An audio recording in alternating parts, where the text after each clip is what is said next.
Novak, big congratulations. You've done this a few times now. What motivates you to keep going and maintain this incredibly high level?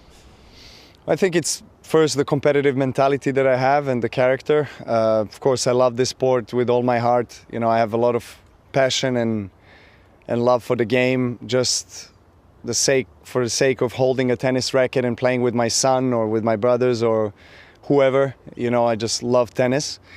And then, of course, on a more professional side, I just, you know, I'm as fierce competitor as anybody out there, really. I love to go out, whether it's a Grand Slam or any other category of any event in the world. I always give my best. I don't like to lose. I do everything I possibly can to win every match that I play.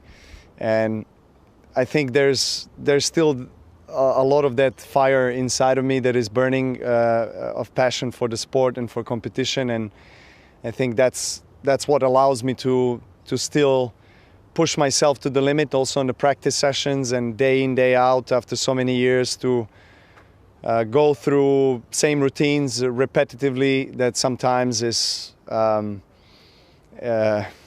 not so interesting, I would say, but I know that there is always a greater goal and a guiding star, so to say, and this trophy is one of those guiding stars. It's something that I always strive to achieve.